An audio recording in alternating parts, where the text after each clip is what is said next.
তিনটা অভিযোগ জমা পড়েছে যতটুকু আমি জানি। দুটো অভিযোগ, একটা লক্ষ্মীপুরের, একটা যাত্রাবাড়ি। ডিটেইলটা আমরা এখনও দেখতে পারিনি যেহেতু আমরা অন্যান্য কাজে ব্যস্ত ছিলাম। আমার পাশে যিনি বসে আছেন তিনি একজন শহীদের মা। তিনি হচ্ছেন শহীদ আহনাফের মা। আহনাফ ছিল বিএএফ শাহীন কলেজের একাদশ শ্রেণীর ছাত্র।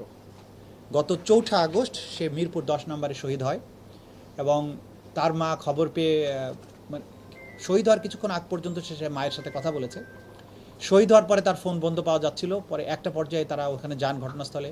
তারপরে যারা ছিল সেখানে বলেছে এরকম একটা আহত ছেলেকে অমুক হসপিটালে নেওয়া হয়েছে। সেই হসপিটালে তার ইসলামী ব্যাংক হসপিটাল সম্ভবত, সেখানে রাশ করেছেন। সেখানে গিয়ে ছবি দেখানোর পরে বলেছে যে এখানে তো নাম ছিল না, কারণ তার নাম কেউ জানতো না। অজ্ঞাতনামা হিসাবে লাশটা আনা হয়েছিল। তাকে পরবর্তীতে সোহরাওয়ার্দী হসপিটালে পাঠানো হয়েছে। ছবি দেখানোর পরে তারা নিশ্চিত করেছে এটাই আহনাফ। তখন তার মা সোহরাওয়ার্দী হসপিটালে যান এবং মর্গ থেকে তার লাশটা গ্রহণ করেন। তার বুকে গুলির চিহ্ন ছিল এবং সেখানে মেডিকেল সার্টিফিকেটও লেখা হয়েছে গানশট ইঞ্জুরিতে, এবং পোস্টমর্টেম ছাড়াই বাধ্য হয়েছেন তারা লাশটা নিয়ে যেতে।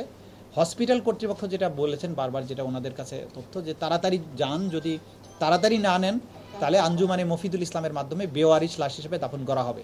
যেটা বিভিন্ন সময় আপনাদের মাধ্যমে আমরা জাতিকে বলার চেষ্টা করেছি যে কাজগুলো হয়েছে, যে লাশ দ্রুততম সময়ের মধ্যে তারা ডিসপোজালের চেষ্টা করেছেন, গুম করার চেষ্টা করেছেন, গণকবরে দেওয়ার চেষ্টা করেছেন। স্বজনেরা যাতে সঠিক তার সন্তানদের, শহীদ সন্তানদের লাশটা বুঝে না পায়, এই ব্যাপারে একটা ডেলিবারেট প্রচেষ্টা ছিল, এটা লক্ষণীয়। এই কারণে আহনাফের মা সহ তার খালা তারা এসেছেন আজকে এখানে, অভিযোগ দায়ের করেছেন। তাদের এই অভিযোগে তারা সুনির্দিষ্টভাবে কোনো আসামির নাম তারা বলেননি। তারা বলেছেন এই সরকার, শেখ হাসিনা সহ প্রধানমন্ত্রী, তার মন্ত্রী পরিষদ, তার পুলিশ বাহিনী এটা করেছে।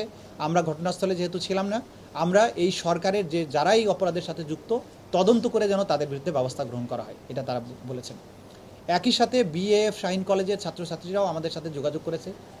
তারা এই যেহেতু সেনাবাহিনী বা বিমান বাহিনী নিয়ন্ত্রিত একটা কলেজ, সেখানকার ছাত্রছাত্রীরা নানানভাবে রেস্ট্রিক্টেড বলে তারা নিজেদেরকে মনে করে। আমরা আজকের এই প্রসিকিউশন টিমের মাধ্যমে এই ছাত্রছাত্রীদের কাছে আমরা একটা মেসেজ দিচ্ছি যে তোমরা তোমাদের সহপাঠী সহকর্মী যারা এই আন্দোলনে শহীদ হয়েছে, আহত হয়েছে বা নানানভাবে ক্ষতিগ্রস্ত হয়েছে, তাদের এই তথ্যগুলো আমাদের ট্রাইব্যুনালের কাছে নির্ভয়ে এসে তোমরা জানিয়ে যাও।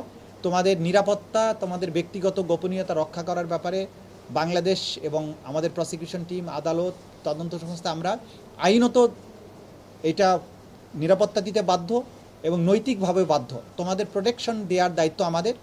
কিন্তু এই সত্যটা তোমরা যদি এখানে জানিয়ে যাও, এই ছাত্ররাই যেহেতু মূল আন্দোলনটা করেছিল, যখন তারা মাঠে ছিল তখন অন্যরা ছিল না, সেই কারণে তারাই জানে যে তাদের উপরে যে নিষ্ঠুরতা হয়েছে, হত্যাকাণ্ডটা হয়েছে, সেই বিষয়গুলোর ব্যাপারে তারাই তথ্য দিতে পারবে। আজকে আমার ব্রিফিংয়ে আসার এটা অন্যতম প্রধান কারণ, ছাত্রছাত্রীদেরকে আশ্বস্ত করা যে তারা এখানে নির্ভয়ে এসে সাক্ষ্য দিতে পারে, ঘটনাগুলো জানাতে পারে এবং তাদের নিরাপত্তা দেওয়ার দায়িত্ব রাষ্ট্রের এবং আমাদের।